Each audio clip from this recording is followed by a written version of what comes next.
you. Good morning. I'm Dottie Storer, and I'm joined this morning by Dee Evans, who will present this morning's message. I'm so pleased to welcome all of you to our worship this morning. Whether you are here on site or watching from home, we are united in one community. We are in our summer worship season and will have primarily guests in our pulpit or lay-led services. We return to the regular Sunday programming after Labor Day. Eliot Unitarian Chapel is a liberal religious community of spiritual seekers. We welcome you in all the fullness of your age, race, ethnicity, your ways of being in both body and mind, your gender expression, sexual orientation, and religious background.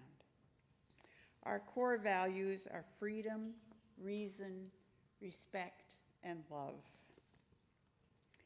If you are visiting for the first time, a special welcome to you. There are so many things you could have chosen to do this morning, and you've chosen to be with us. I hope you feel warmly welcomed, that today's message speaks to you, and that we will see you again. If you are here in person, please fill out the guest form that you received on the way in, both sides if you have children visiting with you, so we can stay in touch with you. If you didn't get one, please ask for one after the service. If you're visiting online, let us know you're here by emailing welcome@eliotchapel.org so that we can personally welcome you to this beloved community. We hope you will join us for coffee hour in Adams Hall after the service. Come forward and to the right. If you're new here, we invite you to take a blue cup. And if you're not new, we invite you to look for folks with blue cups and say hello. In our pulpit today is Dr. Dee Evans. Dee worked as a psychologist in a forensic hospital setting for most of their career. After they retired, they cared for their husband. Then, after he passed, they entered seminary. They served as a member of the 4 UU seminarians who served this congregation via Zoom during 1 year of the pandemic. In March 2023, Dee was accepted into preliminary fellowship as a Unitarian Universalist minister. They are happy to be here this morning, and I am pleased to welcome them back to Eliot.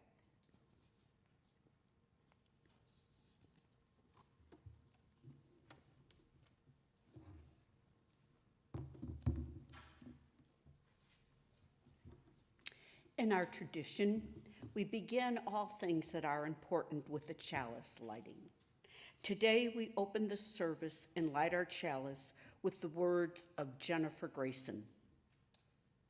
We come together every week, not bound by a creed or a mutual desire to please one God or many gods, yet we are drawn together by a belief that how we are in the world, who we are together matters. We light this chalice together in the knowledge that love, not fear, can change the world. Join us in singing number 126, our opening hymn, Come Thou Fount of Every Blessing.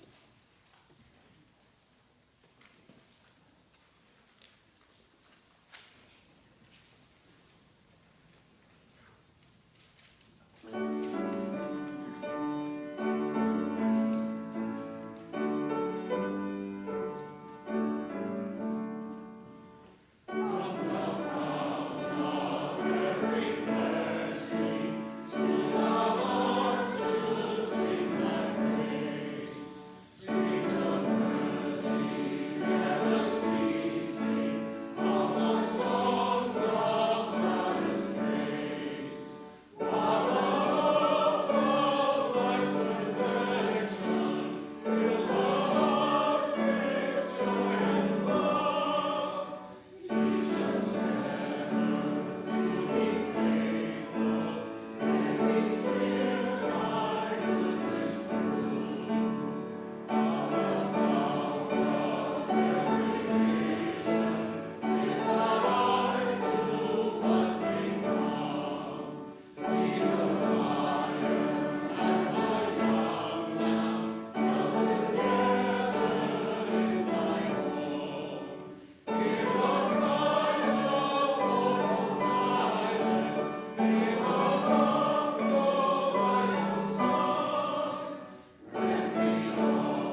Please join me in the reading of our congregational covenant that is printed in your order of service.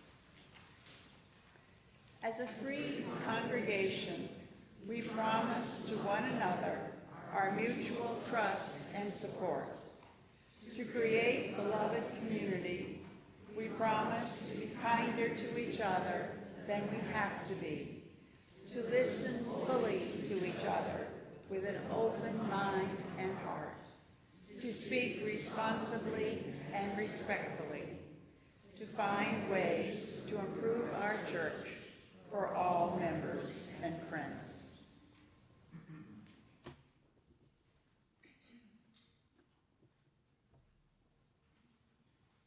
Let us enter into a moment of meditation and prayer.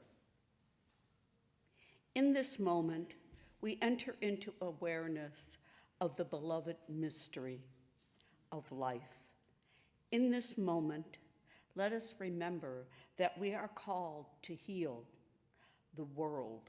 Let us remember that mystery can be daunting and serious. Let us also remember that the beloved mystery of life is also joy and frolicking and play. Let us remember that play is as sacred as it is serious. Beloved mystery, let us remember that we are called to heal, but also to play. Please join us in singing number 123, Spirit of Life.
Eliot Chapel continues to support our partnership in the community by our Share the Plate program. Each month we share half our offering with organizations that do important work that furthers the values of this congregation. The recipient of our offering in July is the St. Louis Area Diaper Bank, which strives to make a health, social, and economic impact by not only providing diapers and period supplies, but by connecting them to these resources and other resources through our partner agencies. Providing families in need with free diapers influences a range of positive outcomes for these families, such as positive changes in parental mood, reducing the risk of child abuse, improved child health and happiness, nurturing their ability to learn, and increased opportunities for childcare, work stability, and school attendance. Having access to monthly hygiene products ensures that women and girls miss less work and school. It costs about $1,000 each year to diaper a child, and $478 each year to purchase period supplies for one woman or girl. No public health benefit programs allow for the purchase of diapers or period supplies. May an offering now be given and received in support of the work of this congregation and our partner in community transformation.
As our greeters come forward with the offering, may we dedicate the offering for its important work by joining in the dedication of gifts printed in your order of service.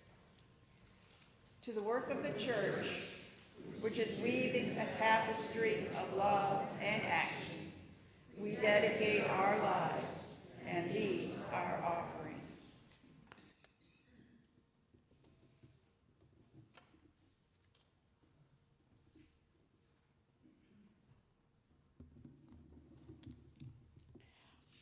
Our reading today is Life is Always Unfinished Business by Richard Gilbert. In the midst of the whirling day, in the hectic rush to be doing, in the frantic pace of life, pause here for a moment. Catch your breath, relax your body, loosen your grip on life. Consider that our lives are always unfinished business. Imagine that picture of our being that is never complete. Allow your life to be a work in progress. Do not hurry to mold the masterpiece. Do not rush to finish the picture. Do not be impatient to complete the drawing. From beckoning birth to dawning death, we are in process, and always there is more to be done. Do not let the incompleteness weigh on your spirit. Do not despair that imperfection marks your everyday. Do not fear that we are still in the making. Let us instead be grateful that the world is still to be created. Let us give thanks that we can be more than we are. Let us celebrate the power of the incomplete, because life is always unfinished business. Good morning. It's good to be gathered here today, in person and online. This morning, I am going to talk about why Unitarian Universalists need play. I'm going to talk about some disparate ideas that may not seem relevant, but they will come together. Last week, we celebrated our independence from England. Our founders, who fought to build a country that was based on democracy, were a bold and audacious people. They were Europeans who came from countries based on kingship. To have an elected leader was a bold concept. They were audacious enough to fight for it. Now, were they a perfect people? Absolutely not. They were colonizers who were unwilling to deal with the indigenous people. They believed they were superior to the indigenous people. There were a people who felt that only men of property should vote. Yet independence was won and a democratic government was formed, flawed as it is by a bold and audacious people. Like the people who started this country, we Unitarian Universalists are a bold people. We are an audacious people. In Article 2 of our Unitarian Universalist bylaws, we covenant to promote justice, equity, and compassion in human relations. We embrace the use of the democratic process. We covenant to promote a world community with peace and liberty for all of which is set in our principles. We are bold and audacious, not only because we affirm these principles, but because we work toward making these principles a reality in our world. But we have not stopped there. At General Assembly last month, we voted to continue to work on changing Article 2 of our bylaws. Article 2 of the Unitarian Universalist bylaws cover what we covenant to do as congregations. Article 2 is about who we say we are to the world and to ourselves.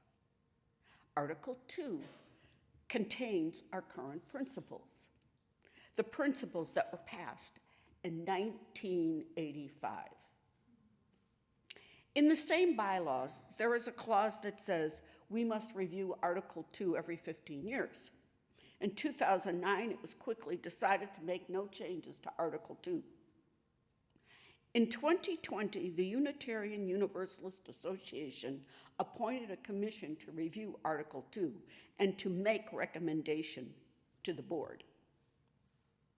For the last 2 years, the commission has been working on revising Article 2, receiving the input of 10,000 Unitarian Universalists. I was in some of those Zoom meetings. A lot of opinions were given. It was interesting to note, months later when I went back to another Zoom meeting, things that people recommended were actually changed. The final proposal for Article 2 was submitted for revisions at our General Assembly in June. Several amendments to Article 2 were voted on. Some of them passed, some of them did not. Then there was another vote, a very important vote. That vote decided whether we should go ahead with another year of study of the proposed revision of Article 2 or scrap it entirely.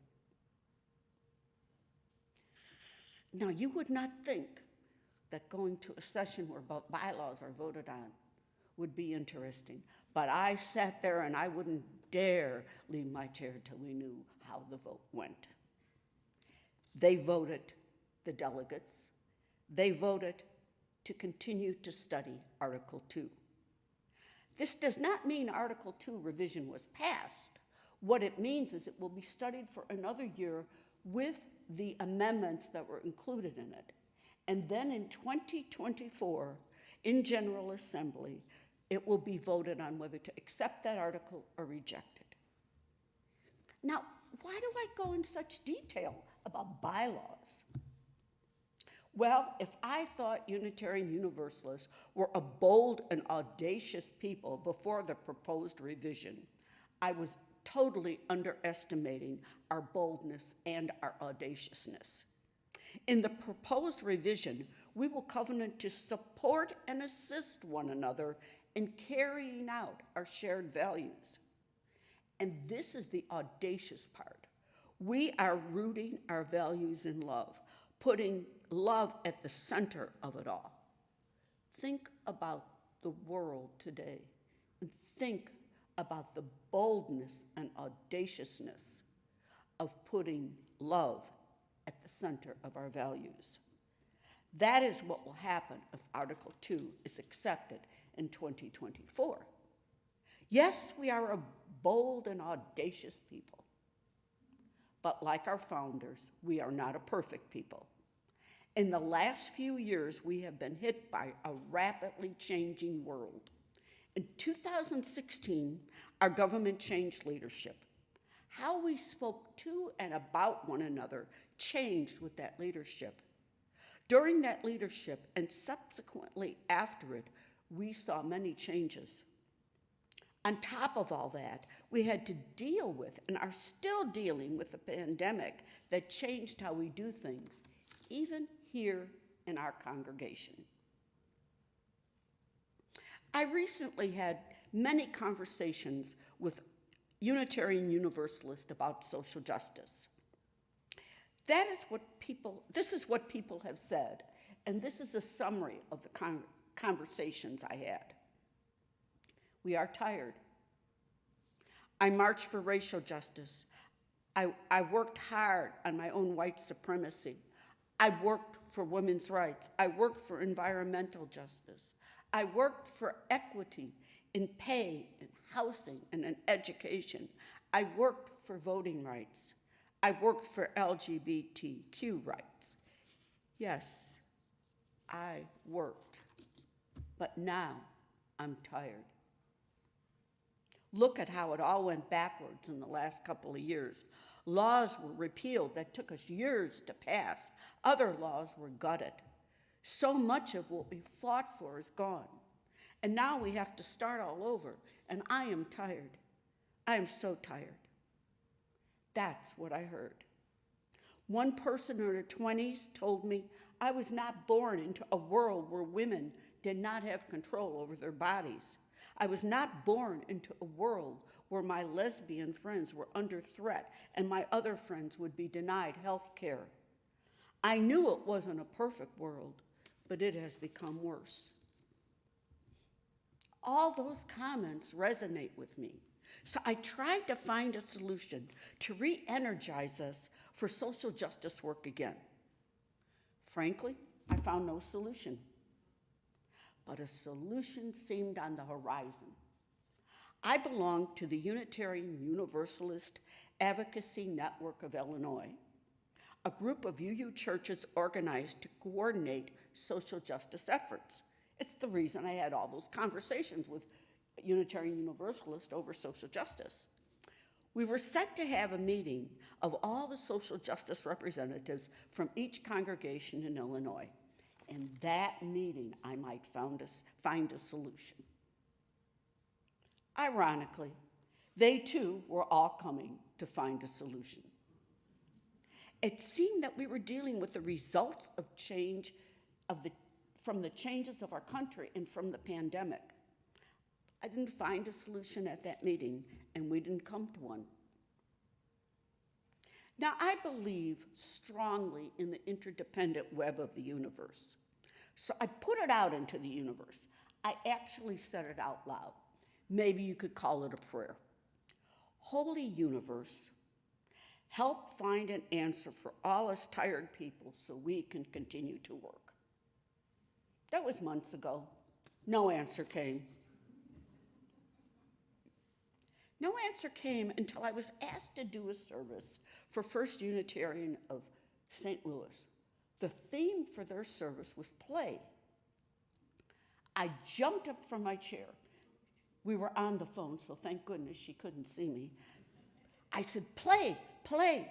That is the answer. That is how we continue to be energized to do our work. Play is energizing. It's rejuvenation. It's something we do just to do it. We need to do it to continue to be a bold and audacious people.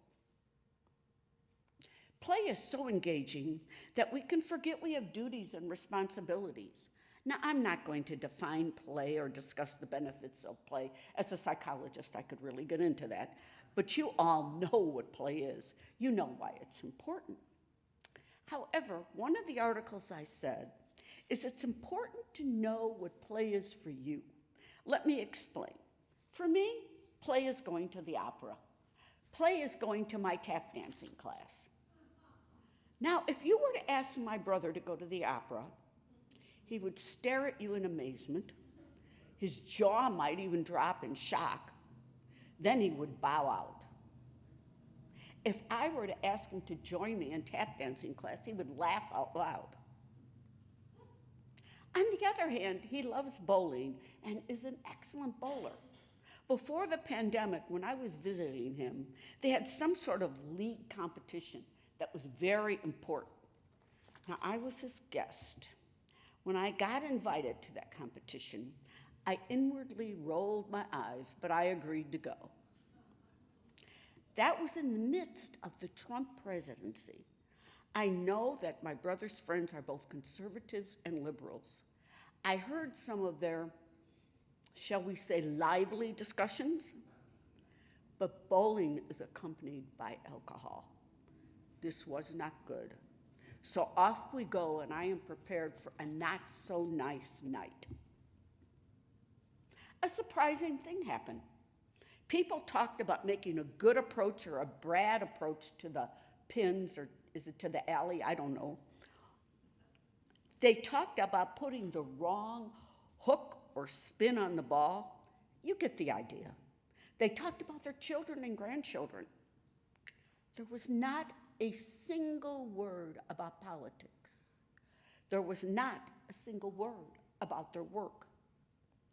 There was an unwritten rule that politics or work had no part in their play. They laughed, they had fun, At the end, they actually look younger than when they came in. And I hope I walked out the same way, because I had fun just watching them have fun.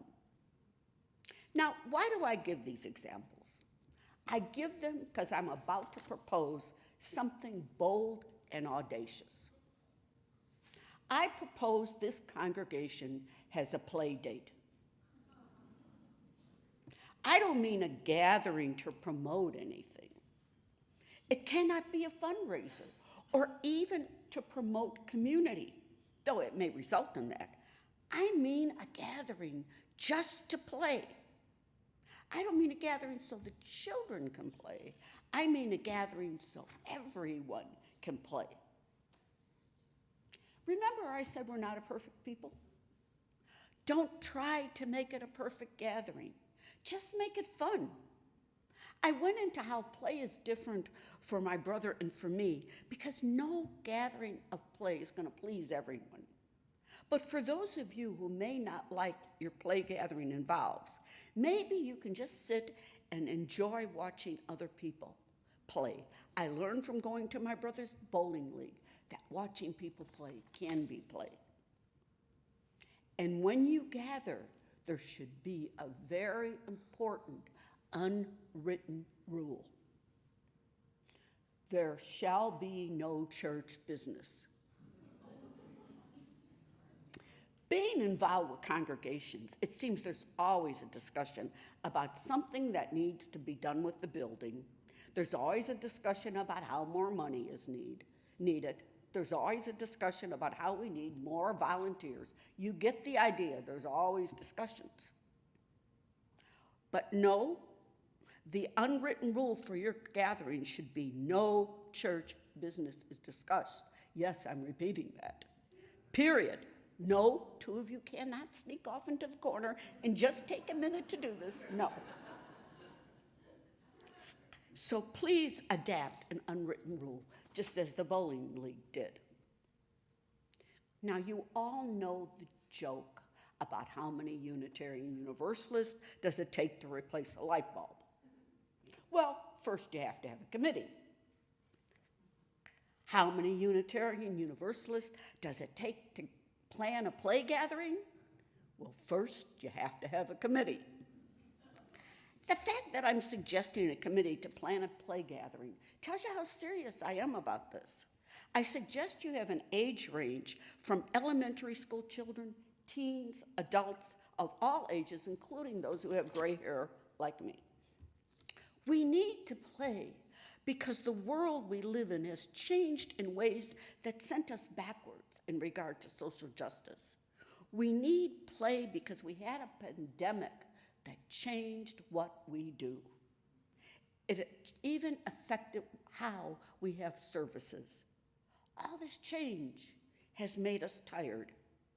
We need to be re-energized to carry out our principles and more. If Article 2 passes next year, we're going to have to do that all rooted in love. Now, I really hope you keep play on your mind. So I want you to think of play whenever you see bubbles. Bubbles are all over the place. For example, when I fill my dishwasher dispenser, sometimes little bubbles rise up as the soap goes in. When you wash your hands, soap bubbles form. Sometimes your tub is full of bubbles. But you don't even need soap to make bubbles. Bubbles rise up out of water. Think of a fountain or a waterfall when the water hits the water below. When the water from the fountain hits the water below. Bubbles pop up. Bubbles can even pop up from the pressure of a garden hose. Bubbles float up from pools and jacuzzis. Bubbles are everywhere. So whenever you see a bubble, ask yourself, has my congregation planned that play gathering yet? Let us play so that we will not let injustice stand. Let us play so that we are energized to carry out what we affirm in our principles. Let us play because play energizes us to be a bold and audacious people. Let us play. Bless your play date. Amen.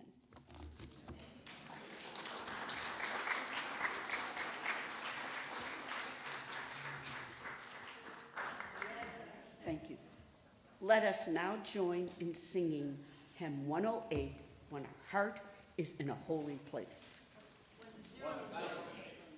What did I say? 1008. Oh, thank you. It's 1008.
Let us extinguish our chalice.